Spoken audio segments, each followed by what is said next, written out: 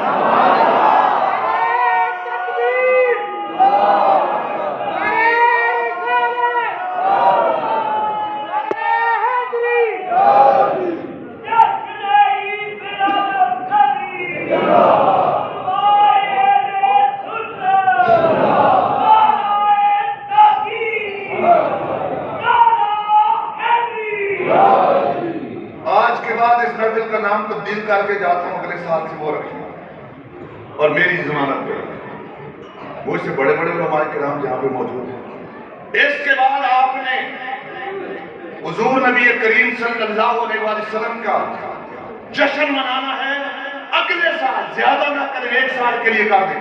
اس محفل کا نام جشن نزول مصطفیٰ رکھیں۔ حاجی صاحب کیا نام رکھنا ہے؟ جشن نزول مصطفیٰ۔ کوئی آپ سے پوچھو یہ نیا نام کہاں سے لے کے آ گئے ہو؟ سورۃ الطلاق کھول کے اس کے سامنے رکھ دیں۔ اللہ کہہ رہا ہے قد انزل اللہ الیکم ذکر رسولہ، مٹا انزلہ کا معنی، تبدیل کا انزلہ کا معنی، کہ اللہ نہیں کہہ رہا کہ میں نے اپنے رسول کو سراپا نصیحت بنا کر نازل فرمایا ہے۔ انزلہ کا معنی تبدیل کر، اللہ کہہ رہے نازل کیا۔ تو بولیے بھائی اگلے سال انشاءاللہ آپ اس محفل کا نام تبدیل کر رہے ہیں؟ شاہ صاحب یاد رہے تو کیا نام رکھنا ہے؟ جشن نزول، اب نعرہ میں لگاؤں گا، آپ سب نے اس کا جواب جشن نزول مصطفیٰ۔ یہ نہیں، اتنی اونچی جگہ پہ مسجد ہے، ایک کم ساری آبادیاں ارد والی تو سنے نہ تھی۔ جشن نزول مصطفیٰ، اس کے بعد جشن نزول مصطفیٰ ہوگا۔ ہمارا معیار دوہرا نہیں ہوتی۔ ہمارے ایمان کو کیا ہو گیا کہ جب قرآن آئے، لبادہ کاغذ والا قرآن آئے، ہم جشن نزول قرآن مناتے ہیں، جب لبادہ بشریت والا قرآن آئے تو ہمیں موت کیوں پڑتی ہے؟ مجھے کلمہ پڑھنے والے کسی مکتبہ فکر کی مسجد بتائیں کہ جب رمضان مبارک کا مہینہ آئے تو وہ جشن نزول قرآن نہ مناتے، تو پھر کدی کسی نے آخیا بدعت ہے؟ ہاں جی، اب اگر ہم سے سوال پوچھا جاتا ہے کہ ابو بکر نے 2.5 سال خلافت میں کتنی دفعہ میلاد مصطفیٰ منایا، اب میرا سوال ہے ابو بکر نے 2.5 سال خلافت میں کتنی دفعہ جشن نزول قرآن منایا؟ عمر نے اپنی 10 سال خلافت میں کتنی بار جشن نزول قرآن منایا؟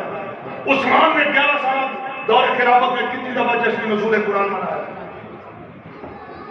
یہ دوسرے بخاری، کیا آقا کریم نے درس بخاری دیے تھے؟ بخاری تو 196 ہجری میں پیدا ہوئے، 256 ہجری میں ان کا وصال ہے۔ 196 ہجری پیدا ہوئے، پھر بخاری تعلیم کی تھی 230 ہجری میں لکھنے میں بیٹھے تھے۔ حضور نے وصال تو 220 سال کے بعد کتاب لکھی، وہ اسی مدرسے پڑھا گئے، ہزاروں لوگ بلا کے درس بخاری دینے، وہ جہر ہو گئے۔ جس نافرمان پڑھ کے سنانے ہیں اس کا درس نہیں دینا، بخاری نے درس پیش کیا۔ مجھے ایک مسجد بتائی جائے، چھوٹی بڑی ساری اور ہر مسلک کی، میں نام بھی نہیں لینا چاہتا مسالک کے، آپ سر جانتے ہیں کہ جہاں پر رمضان آئے تو جشن نزول قرآن نہ ہوتا ہو، قرآن نہ سنایا جاتا ہو، اور جب ختم القرآن کی محفل ہوتی ہے وہاں قرآن کی عظمت پر بیان نہ ہوتے ہو. جس مہینے میں قرآن نازل ہوا وہ مہینہ قرآن کی عظمت بیان کرنے والا مہینہ ہے. اور جس مہینے کے اندر آمنہ کے نام نازل ہوئے وہ سید الکونین کے تذکرے کرنے، ان کی نعتیں پڑھنے اور ان کی شانیں بیان کرنے کا مہینہ ہے. نعرہ تکبیر، نعرہ رسالت، جشن نزول مصطفیٰ، جشن نزول مصطفیٰ. کیا معیار ہو گیا؟ میں تو اللہ پہ یقین کریں، میں تو قرآن اور صاحب قرآن کو دو الگ الگ سوچتا ہی نہیں، اور نہ یہ ایسا ہے کہ میں کہتا ہوں ایک ہی ہے. اس طرف سے دیکھو تو لفظوں میں نظر آتے ہیں، اس طرف سے دیکھو تو عمل میں نظر آتے ہیں. دو جہاد ہے ایک. اور میں نہیں کہہ رہا، یہ کس کا عقیدہ ہے؟ ہماری اماں جان سیدہ عائشہ صدیقہ رضی اللہ تعالیٰ جنہوں نے فرمایا کان خلقہ القرآن، حضور کے اخلاق، عادات، شمائل، آپ کا اٹھنا بیٹھنا قرآن تھا. یہ نہیں کہا قرآن کے مطابق تھا. قرآن پوچھنے والے سے آپ نے فرمایا تو قرآن پڑھتے ہو؟ روز پڑھتا ہوں، نمازوں میں پڑھتا ہوں، تلاوت کرتا ہوں. قرآن کے ساتھ تو بڑا شرف ہے. آپ نے فرمایا کہ اگر قرآن پڑھتے ہوتے تو یہ سوال نہ پوچھتے. کان خلقہ القرآن، حضور تاجدار کائنات کی عادات مبارکہ قرآن ہی تو تھیں. لفظوں میں یہاں تلاوت کرتے ہو، عمل میں مدینے کی گلیوں میں تلاوت ہوتی رہی ہے. دونوں ایک. بس جو سوال آپ سے پوچھا جاتا ہے نا وہی سوال آپ سوال پوچھنے والے سے کر دیں، جو کہ جشن نزول مصطفیٰ کہاں پر ہے اور جشن آمد مصطفیٰ کہاں پر ہے. آپ اس سے یہ سوال کریں جشن نزول قرآن کہاں پر ہے. تم بدعت نہیں کرنا رمضان کو پورا مہینہ جناب قرآن کی تلاوت ہوتی ہے. جب ربیع الاول آتا ہے تو صاحب قرآن کی تلاوت ہوتی ہے. فرق یہ ہے کہ ہم رمضان المبارک میں صفوں میں کھڑے ہو کر اس قرآن کی تلاوت سنتے ہیں، اور ربیع الاول میں صفوں میں بیٹھ کر صاحب قرآن کی تلاوت سنتے ہیں.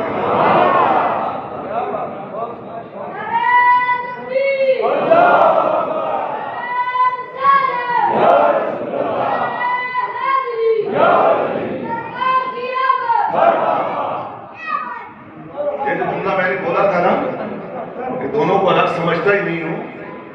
میرا تو یہ ایمان ہے کہ قرآن کو نازل ہونے کے دیکھو جی کسی چیزاں کسی جگہ رکھنے واسطے بھی کچھ ہے چاہیے ہوتی ہے.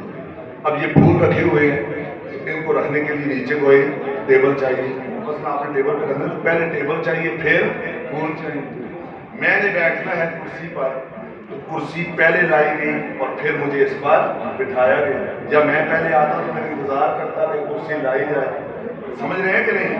آپ مسجد میں آئے ہیں تو مسجد پہلے بنائی گئی ہے، اس کے بعد آپ آئے ہوئے ہیں اور یہاں پر تشریف فرما ہے، نمازیں پڑھتے ہیں. میں تو یہ کہتا ہوں اور حقیقت بھی یہی ہے کہ قرآن کو اپنے نزول کے لیے پہلے ایک اور قرآن چاہیے تھا. اللہ نے 40 سال پہلے وہ قرآن بھیجا، 40 سال کے بعد یہ قرآن بھیج دیا. قرآن اپنے غیر پر نازل ہو ہی نہیں سکتا.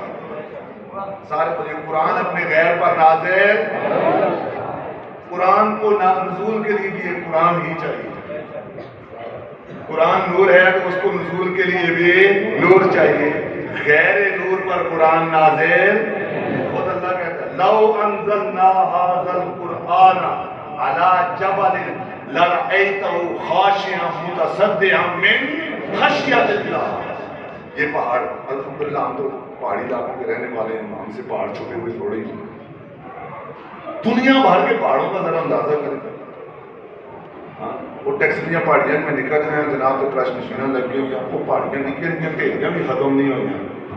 ریت کٹ کے بٹے کٹ کے کوئی جا ساری ہو ہی نہیں. اس میں بہت سارے سلنڈر پہ گئے سڑکیں بھی بن گئی ہیں، روڈ بھی آ گئی، ایک ٹیلی بھی ختم. یہ ڈاکے کا اندازہ کرو دنیا نے کہا پوری دنیا میں پہاڑ ہے. اللہ کہتا ہے کہ میں نے یہ جو پہاڑ تمہیں بڑے بڑے عظیم الجثہ نظر آتے ہیں، کبھی الجثہ نظر آتے ہیں، طویل القامت نظر آتے ہیں، بڑے مضبوط نظر آتے ہیں، کلومیٹروں کے حساب سے زمین میں دھنسے ہوئے نظر آتے ہیں، زمین سے اٹھے ہوئے نظر آتے ہیں. میں نے ان پہاڑوں کو اپنا قرآن پیش کیا اور میں نے ان پہاڑوں کو مخاطب ہو کے کہا کہ پہاڑوں میرا قرآن اٹھاتے ہو. پہاڑوں نے اس قرآن کو اٹھانے سے انکار کر دیا. اس لیے انکار کر دیا کہ پہاڑ غیر قرآن تھے، قرآن کو نہیں اٹھا سکتے تھے. پہاڑ غیر قرآن ہے، قرآن کو پہاڑوں نے انکار کیا. اللہ فرماتا ہے کہ اگر میں نازل کر دیتا نا، خود اپنی مرضی سے نازل کر دیتا ان پر. یہ جو تمہیں اتنے بڑے بڑے نظر آتے ہیں نا، آؤ میں تمہیں ان کی اوقات بتاؤں.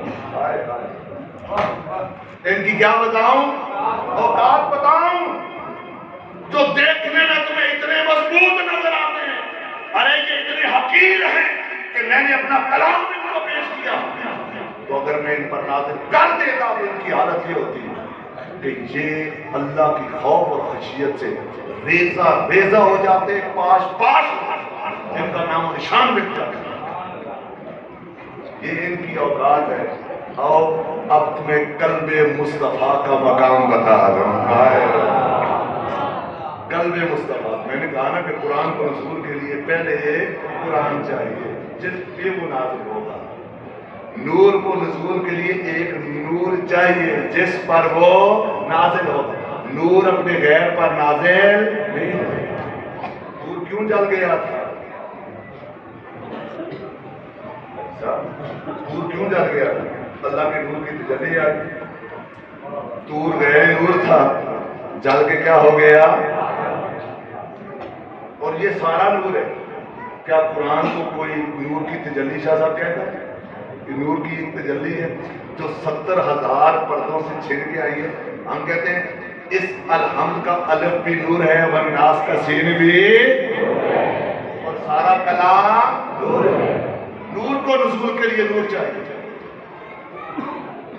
وہ پہلے بھیجا اِنَّا عَرَضْنَا الْأَمَانَةَ عَلَى السَّمَاوَاتِ وَالْأَرْضِ وَالْجِبَالِ فَأَبَيْنَ أَن يَحْمِلْنَهَا. ہم نے اس امانت کو، اور امانت کی وضاحت میں ایک ہے کہ شاید اللہ کا قرآن ہے، امانت کی تشریحات ہے کہ ہم نے اس امانت کو آسمانوں کو پیش کیا، زمین کو پیش کیا، والجبال پہاڑوں کو پیش کیا. آسمانوں نے انکار کیا، زمین نے انکار کیا، پہاڑوں نے انکار کیا. ارے وہ امانت جس کو آسمان نہ اٹھا سکے، ساری زمین مل کر نہ اٹھا سکی، سارے پہاڑ مل کر نہ اٹھا سکے، اس امانت کے بارے میں اللہ خود فرماتا ہے فَإِنَّهُ نَزَّلَهُ عَلَىٰ قَلْبِ مُصْطَفَىٰ. تیرے دل کی شان یہ ہے کہ یہ سارا قرآن میرے جبریل نے تیرے دل پر اتار دیا، مگر تیرے اوپر ایک لمحے کے لیے بھی بے ہوشی طاری نہیں ہوئی ہے. نعرہ تکبیر، نعرہ رسالت، نعرہ حیدری، جشن رسول مصطفیٰ. کیا میرے آقا کبھی بے ہوش ہوئے؟ کبھی دل پہ کوئی ایسی بات آئی؟ میں نے کہا نا کہ قرآن کو نزول کے لیے کیا چاہیے؟ نور کو نزول کے لیے پہلے کیا چاہیے؟ غیر نور پر نازل. اچھا کبھی کبھی ذہن میں یہ سوال بھی آتا ہے مولا، یہ کیا معاملہ ہے کہ تو نے لبادہ بشریت والے نور کو پہلے بھیجا، 40 سال انہوں نے مکہ کے اندر زندگی گزاری، اپنا کردار دکھایا، اپنی سیرت دکھائی، ایک مکمل سیرت کا ایک نمونہ پیش کیا. 40 سال بہت بڑا عرصہ تیرے وقت، اور پھر تم نے لفظوں والا قرآن نازل کیا. یہ کیا معاملہ ہے؟ جواب آتا ہے، میرا ایمان کہتا ہے کہ جواب یوں بنتا ہے کہ میں نے اس لیے آمنہ کے لال کو لبادہ بشریت والا قرآن بنا کر بھیجا بنا کر پہلے نازل کیا کہ محبوبہ جا، اے آمنہ کے لال جا، اے محبوب کائنات جا، پہلے لوگوں کو قرآن پڑھ کے دکھا، پھر جب یہ نازل کروں تو میرا قرآن پڑھ کے سنا۔ پہلے لوگوں کو قرآن پڑھ کے دکھا، پھر قرآن پڑھ کے سنا۔ دیکھو یہاں اب سارے پڑھے لکھے لوگ بیٹھے ہیں، ہمارے یہاں تو جو ہماری تعلیمی زندگی ہے اس میں ہمارے یہاں تھیوری پہلے ہوتی ہے اور پریکٹیکل، تھیوری پہلے ہوتی ہے اور پریکٹیکل بعد میں ہوتا ہے۔ ہمیشہ پوری دنیا میں یہی دستور ہے۔ اللہ نے جب اپنے محبوب کو نازل کیا ہے نا، میں لفظ نازل استعمال کر، نازل کیا اللہ نے دستور بدل دیا۔ اللہ نے کہا محبوبہ پریکٹیکل پہلے نازل کرتا ہوں تاکہ قرآن کا پریکٹیکل پہلے ہو جائے، تھیوری بعد میں نازل ہو جائے۔ پھر تھیوری اور پریکٹیکل کو لوگ آمنے سامنے رکھ کے دیکھیں اور سیرت مصطفیٰ 40 سالہ زندگی کو لوگ اس قرآن کی روشنی میں دیکھیں۔ کیا مصطفیٰ کا بچپن سے لے کر 40ویں سال تک کوئی عمل اس قرآن کے خلاف تھا؟ وہ لوگوں کیا عقیدہ دنیا والوں کو دکھائے، کہتے ہیں جی کہ 40 سال تک تو معلوم ہی نہیں تھا کہ اللہ کے نبی بھی ہیں یا نہیں ہیں۔ میں کہتا ہوں آ دکھا کہ اگر معلوم نہیں تھا تو ایک چھوٹا سا عمل بھی تو اس تھیوری والے قرآن کی الٹ ہو جائے، کوئی عمل تو مختلف ہو جائے۔ ارے تو میرے آقا کی جس زندگی کو، میرے آقا کی حیات مبارکہ کے جس حصے کو نبوت سے خالی جاتا ہے، رب کائنات اپنے محبوب کی اس زندگی کو اپنی ذات کی دلیل کہتا ہے۔ یہ کہتا ہے اللہ، وہ کہتا ہے۔ اور کم از کم کہنے سے پہلے یہی دیکھ لے کہ اللہ کیا کہتا ہے۔ اللہ کہتا ہے محبوبہ یہ میری دلیل مانگیں گے، تجھ سے دلیل مانگیں گے کہ اللہ یہ کہ کیا دلیل ہے، اور کچھ نہ بتانا، اتنا ہی کہہ دینا 40 سال تو سمجھ گزارے ہیں۔ لَقَدْ لَبِثْتُ فِيكُمْ عُمَرًا مِّن قَبْلِهِ أَفَلَا تَعْقِلُونَ۔ 40 سال گزارے ہیں، ہونی عقل نہیں۔ تو یہ آقا کی جس حیات مبارکہ کو نبوت سے خالی کہتے ہیں، آقا کی اس حیات کو اللہ اپنی ذات کی دلیل کہتے ہیں۔ اندازہ کرو، آپ کو مبارک ہو، وہ خوش قسمت غلاموں، اپنی قسمت پہ ناز کرو، فخر کرو کہ اللہ نے آپ کو 2 قرآن عطا کیے ہیں۔ ایک قرآن لبادہ کامل میں عطا کیا ہے، ایک قرآن اللہ نے لبادہ بشریت میں عطا فرمایا۔ ایک وہ قرآن جو اترا ہے، ایک وہ قرآن جس پر اترا ہے، وہ پہلے اترا، ایک قرآن ہے، ایک حامل قرآن ہے، دونوں عظیم ہیں۔ یہ لفظوں والا قرآن بھی عظیم ہے، لبادہ بشریت والا قرآن بھی عظیم ہے۔ یہ قرآن بھی نور ہے، میرے آقا کی ذات بھی نور ہے۔ یہ قرآن بھی معجزہ ہے، میرے آقا کو بھی اللہ نے برہان کہا کہ معجزہ کہا، بینہ کہا کہ معجزہ کہا۔ یہ قرآن بھی معجزہ، میرے آقا بھی معجزہ، یہ بھی لا ریب، میرے آقا بھی لا ریب، یہ قرآن بھی لا عیب، میرے آقا بھی لا عیب۔ اس قرآن میں بھی نقص نہیں، اس قرآن میں بھی نقص نہیں، اس قرآن میں بھی عیب نہیں، میرے آقا میں بھی عیب نہیں۔ یہ قرآن ساری کتابوں کی سردار ہے، میرے آقا سارے نبیوں کی سردار ہے۔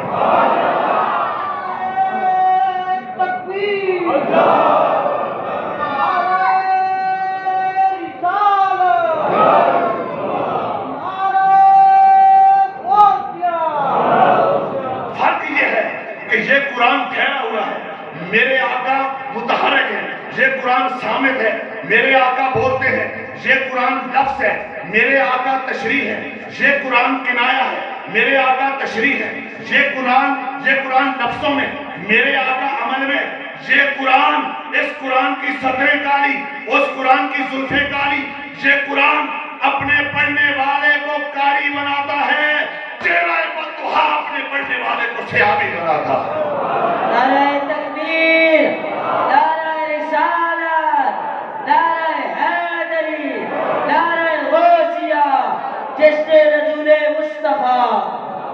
آؤ ایک پیغام میں بتاؤں، ایک معیار آپ کو بتا کے جاؤں۔ لوگ مجھ سے پوچھتے ہیں، سوال بھی کرتے ہیں، آپ مصلی پہ کھڑا کرنے کے لیے ایک امام لے کر آتے ہیں، آپ ممبر پہ بٹھانے کے لیے خطیب لے کر آتے ہیں، میں آپ کو پیمانہ بتانا چاہتا ہوں، اگر آپ نے مجھے بلایا، آپ نے مجھے دعوت دی، اللہ آپ کو چاہے خیر عطا کرے، آپ نے مجھے بتایا کہ میں قرآن کی روشنی میں آپ کے سامنے کوئی بات کروں، آپ مجھے امام رکھیں، تو آپ کی مجھ سے توقع یہ ہے کہ ہمارے بچوں کو قرآن پڑھائے، یہ اللہ کے قرآن کی عظمتیں ہمیں سمجھائے، یہ آپ کی توقعات ہیں۔ اللہ قرآن میں کہتا ہے الحمدللہ الذی انزل علی عبدہ الکتاب ولم یجعل لہ عوجا، اللہ نے تمام تعریفیں اس ذات کے لیے جس نے اپنے بندہ محبوب پر، اپنے محبوب رسول پر قرآن نازل کیا، وَلَمْ يَجْعَلْ لَهُ عِوَجًا، اور اس قرآن کے اندر، لفظوں والے قرآن کے اندر، لبادہ کاغذ والے قرآن کے اندر اللہ نے اتنا بھی ٹیڑھ نہیں رکھا، اتنی بھی کجی نہیں رکھی، اتنی بھی کمی نہیں رکھی، اتنا بھی نقص نہیں رکھا، اتنا بھی عیب نہیں رکھا۔ یہ وہی چیز ہے، الف لام میم ذالک الکتاب لا ریب فیہ ولم یجعل لہ عوجا۔ آپ کی توقع یہ ہے امام صاحب سے کہ وہ لوگوں بچوں کو قرآن پڑھائے، لوگوں کو قرآن سنائے۔ اگر آپ کا لایا ہوا امام، آپ کا لایا ہوا خطیب، آپ کا لایا ہوا مدرس اللہ کے اس قرآن میں عیب نکالے تو آپ کا ایمان بھڑک اٹھتا ہے، آپ کا ایمان شعلہ جوالہ بن جاتا ہے، اور آپ کا ایمان یہ کہ وہ اس قرآن میں جو عیب کھڑے وہ ایک کافر ہے، یہ مشرک ہو گئے، آپ ڈنڈے سوٹے لے کے اس کی درگت بنائے اور اس کو مسئلے پر کھڑا ہے، کھینچ کے باہر ممبر پہ بیٹھا ہے، گریبان سے پکڑ کے تصویر کے بعد گلیوں میں ٹھڈے لگانے کا۔ آپ کا ایمان اتنا گوارا نہیں کرتا کہ اللہ کے الحمد سے لے کر بنازت ایک لفظ کو بھی آگے پیچھے کرے، کر کے دیکھیں، کوئی ایک کر کے دکھا دے، پھر اس کے بعد دیکھیں اس کے ساتھ ہوتا ہے۔ وہ سویڈن میں اللہ کا قرآن اگر نعوذ باللہ جلایا جاتا ہے، خدا کی عزت کی قسم ہمارے ایمان یہاں پر بھڑک جاتا ہے، ہم تڑپ جاتے ہیں، ہم مضطرب اور پریشان ہو جاتے ہیں، اور ہمارا ایمان گوارا نہیں کرتا کہ اللہ کے اس قرآن کے کاغذ کو کوئی نیچے پھینکے یا اللہ کے قرآن کے کاغذ کو کوئی جلائے، اس کی توہین کرے۔ اور سارے بولیے یہی ایمان ہے کہ نہیں ہے؟ جس کا یہ ایمان ہے ہاتھ کھڑا کرے، اللہ آپ کے ایمان کو سلامت کرے۔ اب آپ کو بتانے لگا ہوں، اگر میں اللہ کے اس قرآن میں عیب نکالوں تو سارا مجمع ثواب سمجھ کر مجھے مارے گا، ٹھڈے مارے گا، گھسیٹے گا، ڈنڈے لا کے مارے گا، سوٹے لا کے مارے گا، اور تو اور بات ایسے بھی سارے ایمان ہوئے ہو گیا کہ کسی بار اسٹار میں پرچہ کرانے کی ضرورت جی۔ اس قرآن میں عیب نکالو تو بلا تفریق سب کا ایمان جاگ جاتا ہے۔ ارے مدنی سرکار میں عیب نکالو تو تمہارا ایمان کہاں مر جاتا ہے؟ اس قرآن میں عیب نکالو تو پھر کدھر جاتا ہے ایمان؟ ہاں جی، اس منبر پر اور اس مسلح پر کھڑا کرنے کے لیے اس آدمی کو لاؤ جو اس قرآن کی تلاوت بھی سونی کرتا ہو، اس قرآن کی تلاوت بھی سونی کرتا ہو، جو اس قرآن کی تلاوت کو اچھی کرے، صاحب قرآن کی تلاوت نہ کرے بلکہ الٹا عیب نکالے، لوگوں کو میلاد سے منع کرے، ذکر مصطفیٰ سے منع کرے، نعت پڑھنے سے منع کرے، سلام پڑھنے سے منع کرے، درود پڑھنے سے منع کرے، پھر تسی تو تنخواہ دینی، انہیں کرنے تنخواہ دینی۔ گل سمجھ آئیے کہ نہیں؟ جہاں مزدوری سونی کرے مزدوری اسے دیکھنے، جہاں عیب نکال کے چلا جو اسے خبردار۔ آج کے بعد میں معنی بتاتا ہوں، مسلح پر اس کو کھڑا کرو جو اس قرآن کی تلاوت بھی سونی کرتا ہو، آمنہ کے لال کی تلاوت بھی سونی کرتا ہو۔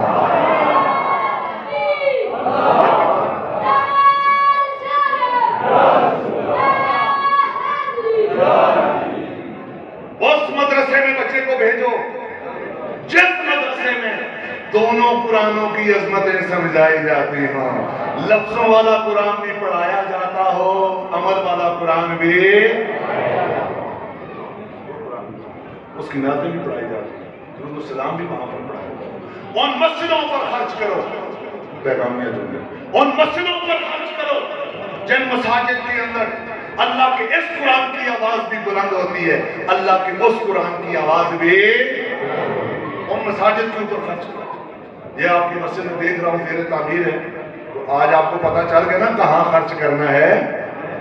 آج ہی اس مسجد کے لیے, اس مدرسے کی آبادی کے لیے, اس مسجد کی آبادی کے لیے اللہ کے رسول کے نام پر اور اللہ کے نام پر دے کر جائیں, قرآن کے نام پر بھی دے کر جائیں اور صاحب قرآن کے نام پر بھی. یہ ہمارا معیار ہے. اور خبردار, میں نے آپ سارے لوگوں کو پیمانہ بتا دیا. آپ دیکھو, اگر آپ کا امام خطیب اس قرآن کی تلاوت اچھی کرتا ہے مگر اس قرآن کی تلاوت کرتے ہوئے سے موت پڑتی ہے, اس ظالم کو مصلی سے اتار پائیں. اور خبردار 1 روپیہ بھی اپنا آرام نہ کرو, اس بندے کو دے. یہ پیمانہ ہے. ہاں جی, شاہ صاحب کو ہم اگر ان کو اعزازیہ دیتے ہیں, ان کو ہدیہ دیتے ہیں, ہم خدا کی قسم اس وجہ سے دیتے ہیں کہ یہ اس قرآن کی تلاوت بھی کرتے ہیں, اس قرآن کی تلاوت بھی. ایک ہی قرآن کی تلاوت کرو, میری نہ کرو, یہ کیا بات ہے؟ اور کوئی ایمان کی بات سمجھ میں آئی ہے یا نہیں آئی؟ یہ چھوٹی چھوٹی مثالیں ہوتی ہیں, ان کو یاد رکھو. اس قرآن میں کوئی ایک الف کی زبر زیر پیش کا عیب نکالے تو ہمارے لیے قابل قبول نہیں ہے. اللہ کی عزت کی قسم, ہم وہ سنی ہیں جو آمنہ کے لال میں زیر زبر پیش سے بھی مختصر عیب نکالے, وہ ہمارے لیے قابل قبول نہیں ہے. ہمیں اس کے ایمان میں شامل. نعرہ تکبیر, اللہ اکبر, نعرہ رسالت, ہمارے لیے قابل قبول وہ ہے, ہمارے لیے قابل قبول وہ ہے جو اس قرآن کو بھی لا ریب مانتا ہو, آمنہ کے لال کو بھی لا عیب مانتا ہو. ہمارے لیے وہ قابل قبول. اور دیکھیں آپ, بس جن مساجد میں ایسے کوئی بندے ہیں انہوں نے تو کیا کس طرح ان کو پیسے دے گا. ہاں, اللہ نے محبوب جو عیب کرنے کے پیسے تو دے گا, نہ تو ڈھکنے کے پیسے تو نہ دے گا, درود سلام تو ڈھکنے کے پیسے تو نہ دے گا. کس قدر پیسے دے گا کرنا کیا؟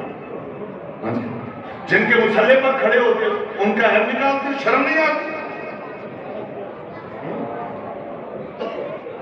میں تو ایسے ظالم کو بھی جانتا ہوں, عمرہ کر کے آیا, ٹھیک ہے, مسجد کا امام خطیب ہے, اور اسے عصر کے بعد اس نے نماز پڑھائی, عصر کے بعد عمرہ کر کے عصر کے بعد یہ آخری بات ہے اور بالکل 1 منٹ باقی رہ گئی.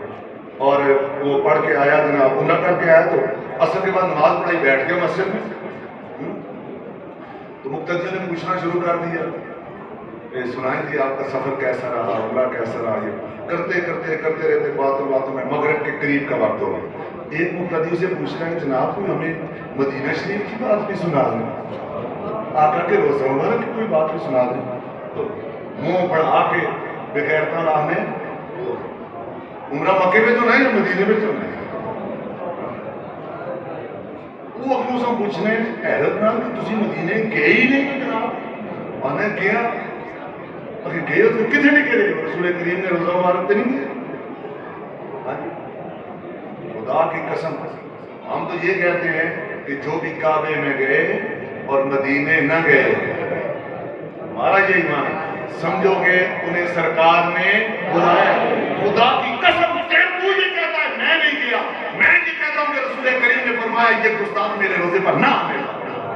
جس کو چاہتے ہیں بلاتے ہیں, جس کو چاہتے ہیں ایسے گستاخ. وہ آنے جی میں گیا, میں لائبریری بیٹھا گیا, تو لائبریری کتابوں پڑھنا, تو نماشانہ ٹائم ہو گیا. جو مغرب کی اذان ہوئی, مصلی پہ کھڑا ہوا, اس مقتدی نے پیچھوں کلاوا مارا, دا کہا تیرے پیو فلانے نہ مصلی دے نہیں, یہ اسے رسول اللہ مصلی جنہوں نے روزے پہ دوں 10 سالوں کے نمی ساتھ سیڑنا کسی اس کے بعد مصلی پہ کسی نہیں کر رہا. کسی نصیبی میں اسے امام میں رکھا. ایسے بدبخت لوگ ہیں جن کو ہم پیسے دے رہے. کس بات کے پیسے دے رہے ہیں؟ لوگوں کو عمرے سے منع کر رہے ہیں, رسول کریم کے روزے سے منع کر رہے ہیں, رسول کریم کے میلاد سے منع کر رہے ہیں, رسول کریم کی نعتوں سے منع کر رہے ہیں, درود و سلام سے منع کر رہے ہیں, محافل درود سے منع کر رہے ہیں, مجالس درود سے منع کر رہے ہیں. اللہ کی عزت کی قسم, اس دور میں کہ جس دور میں لوگ قرآن پڑھنے کے صرف فضائل بیان کر رہے تھے اور بعض قرآن کی تلاوت پر زور تھا, قرآن سیکھنے پر زور تھا, اس دور کے اندر ہمیں اس صدی کے مجدد ڈاکٹر محمد طاہر القادری نے قرآن سے, قرآن کے اندر سے صاحب قرآن پڑھنا سکھایا ہے, صاحب قرآن کی تلاوت کرنا سکھایا ہے. ان کے مقامات، ان کی رفتیں، ان کی شانیں اسی قرآن سے پڑھ کر اس امت کو سنانا سکھایا. ایسی کتابیں لکھی ہیں کہ آج کوئی ظالم بول نہیں سکتا. اور میں دیکھ رہا ہوں اب تبدیلی اتنی زیادہ آ گئی ہے کہ مختلف ناموں کے ساتھ سارے ہی میلاد مصطفیٰ منا رہے ہیں. سارے ہی منا رہے ہیں. یہ فیضان ہے الحمدللہ منہاج القرآن میں جو جاری ہے. اور ڈاکٹر محمد طاہر القادری کی علمی کاوشیں ہیں. یہ سب کچھ اللہ اور اس کے رسول کا فضل و کرم ہے، ہمارا کچھ بھی نہیں. وہ جس کی زبان سے وہ کہتے ہیں بیٹا، حضور شیخ الاسلام کہتے ہیں بیٹا غلامی کر لو، ورنہ ان کی جناب میں غلاموں کی کمی تو نہیں ہے. کتاریں باندھ کر خدا کی عزت قسم کھڑے ہیں، اشارے کے منتظر ہیں اشارہ ہو جائے. ہم تو یہ کہتے ہیں کہ ہماری زبان پر بھی اگر اللہ اور اس کے حبیب کا ذکر ہے تو یہ ان کی عطا اور ان کی توفیق سے ہو رہا ہے. وہ جس زبان کو یہ سعادت نہیں ملتی وہ تو بدبخت. جن کانوں کو یہ ذکر سننا نصیب نہیں ہوتا وہ کان بدبخت ہیں. اور آپ خوش نصیب ہیں، اس قسمت پہ نازاں ہوا کریں اور کوشش کریں کہ محبت کے ساتھ ساتھ روحی تعلق کے ساتھ ساتھ عملی تعلق بھی رسول کریم صلی اللہ علیہ وآلہ وسلم کے ساتھ مضبوط بنائیں. اللہ ہم سب کا حامی و ناصر ہو. آپ سب کو آج صاحب نے بتایا شروع میں کہ میری والدہ محترمہ کا منگل کو یہ بھی آج چھٹا دن ہے، مثال ہوا ہے. آج بہت سارے لوگ دعا کے لیے بھی آ رہے تھے، تعزیت کے لیے بھی آ رہے ہیں، اور ابھی بھی فون آ رہے ہیں. ظاہر ویکینڈ ہے لیکن آج صاحب اس دن گئے، انہوں نے بڑی شفقت کا مظاہرہ کیا. تو مجھے حکمن کہہ کے آئی تھی کہ آپ نے آنا ہے، اور بس یوں سمجھیں کہ آپ کے آنے کا بھی آپ کی والدہ کو ثواب ہو، آپ کے واپس جانے پر بھی، آپ کے بیان کرنے پر بھی. تو میں اس میں اپنے پاک کے توسط سے اللہ رب العزت کی بارگاہ میں یہ التماس گزار ہوں مولا کریم، اگر اس محفل میں جو عمل بھی تجھے پسند آیا ہے مولا، اس کے صدقے یہ جتنے حاضرین ہیں ان سب کے عائزہ و اقارب کی اخروی منزلیں آسان فرما، اور میری والدہ محترمہ کی کامل اور اکمل بخشش اور مغفرت فرما. میں اسی وجہ سے کہ پیچھے اب لوگ آ رہے ہیں دعا کے لیے، میں نے ہری پور پہنچنا ہے تو میں نکلتا ہوں. آپ نماز پڑھیں، سلام پڑھیں، اس کے بعد دعا کریں، اس کے بعد لنگر کریں، اور مجھے اجازت دیں. فی امان اللہ و رسولہ. والسلام علیکم ورحمۃ اللہ.